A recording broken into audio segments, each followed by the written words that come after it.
আসসালামু আলাইকুম। আমাদের পক্ষ থেকে আপনাদের সকলকে ঈদ মোবারক। ঈদের অনেক অনেক শুভেচ্ছা এবং অভিনন্দন। আজকে ঈদের দিন আমাদের খামারের মোটামুটি সবারই আজকে ছুটি, কিন্তু আমাদের কোনো ছুটি নেই, কারণ আমাদের খামারের গরুগুলির জন্য খাবারের ব্যবস্থা আমাদের করতে হয়, সেটা ঈদের দিন হোক বা নর্মাল যে কোনো দিন হোক। যেহেতু সবার ছুটি, তাই এই কাজগুলি আমাদেরকেই করতে হবে। তাই ফজরের পর পর আমরা চলে যাচ্ছি আমাদের ঘাসের জমিতে ঘাস সংগ্রহ করার জন্য। যদিও অনেকে বলতে পারেন যে ভাই, ঘাস তো আগের দিন কেটে রাখতে পারেন। এটা অবশ্য ঠিক যে আগের দিন ঘাস কেটে রাখা যায়, আমরা কেটেও রাখছি, কিন্তু এত ঘাস একসাথে কেটে রাখলে ঘাসগুলি নষ্ট হয়ে যায়। গরমে যেহেতু এখন প্রচুর পরিমাণে গরম পড়ে, তাই সকাল সকাল এই ঘাসগুলিকে আমাদেরকে কেটে নিয়ে যেতে হবে খামারে নেওয়ার পর আমাদের চপার মেশিন দিয়ে এটাকে কেটে ছোট ছোট করে রেখে তারপর আমাদেরকে যেতে হবে নামাজের উদ্দেশ্যে। একটা বিষয় এখানে বলা উচিত, সেটা হচ্ছে যে গরুর খামারি বা যে কোনো খামারের কাজই আপনি বলেন না কেন, এগুলি হচ্ছে জীবজন্তু, এগুলিকে খাবার আপনাকে দিতেই হবে, সেটা ঈদের দিন হোক আর এমনি যে কোনো দিনই হোক। অতএব আমাদের জন্য নর্মাল দিনগুলো যেরকম হয়, ঈদের দিনটা ওরকমই হয়, কারণ আমরা সবাইকে হয়তো ছুটি দিয়ে দিতে পারি, সবাই সবার কাজে চলে যেতে পারে, কিন্তু যেহেতু এটা আমাদের খামার, এই কাজগুলি আমাদেরকে করতেই হবে। ওদের খাবার যোগান দিতে হবে,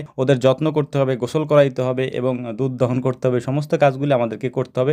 এটার কোনো বিকল্প পথ আমাদের কাছে নাই। এবং যারা খামার করেন, আমাদের মতো যারা গরু পালেন বা হাঁস মুরগি, আমরা যেরকম খামার করি, আমাদের মতো যারা করেন, তাদের কারোরই তেমন ছুটি থাকার কথা না, বিশেষ করে, কারণ এটা আপনাদেরকে করতেই হবে। গতকাল থেকেই ঘাস কাটা হয়েছে এবং ঘাস কেটে মজুত করে রাখা হয়েছে। আপনারা দেখতেই পাচ্ছেন যে আমাদের যে দুইটা মেশিন আছে, দুইটা মেশিনের জায়গাটাই পরিপূর্ণভাবে ঘাস দিয়ে ভরা। যাই হোক, আলহামদুলিল্লাহ, যেহেতু আমাদের মুসলমানদের জন্য সব থেকে গুরুত্বপূর্ণ একটা দিন আজকে ঈদের দিন, এই দিনে অবশ্যই আমাদের আনন্দ উপভোগ করতে হবে, এটাও একটা স্বাভাবিক ব্যাপার। তো খামারের কাজগুলি শেষ করার পর আমাদের এখন গন্তব্য হচ্ছে ঈদগাহের ময়দানের দিকে। খুব সুন্দর করে অজু গোসল করে সেজে গুজে আমরা চলে যাচ্ছি আমাদের ঈদগাহের ময়দানের দিকে। স্বাভাবিকভাবেই আজকে যারা এখানে উপস্থিত হয়েছেন, তাদের মধ্যে অনেকেই আছেন যারা গ্রামে থাকেন না, শহরে থাকেন, চাকরি করেন বা অন্যান্য ব্যবসা বাণিজ্য করেন। সবার সাথে সচরাচর আমাদের দেখা সাক্ষাৎ হয় না। বছরের এই দুই ঈদে আমরা সবাই একত্রিত হই এবং সবার সাথে সাক্ষাৎ হয়, দেখা হয়, আনন্দ ভাগাভাগি করে নেওয়ার একটা সুযোগ আল্লাহ তাআলা আমাদেরকে করে দেন। তো আলহামদুলিল্লাহ, নামাজ শেষ করার পর সবার সাথে দেখা সাক্ষাৎ হলো, কথা হলো, সবার সাথে কুশল বিনিময় করা হলো। তো এখন আমাদের মূল কাজ হচ্ছে আমরা চলে যাব কবর জিয়ারত করার জন্য।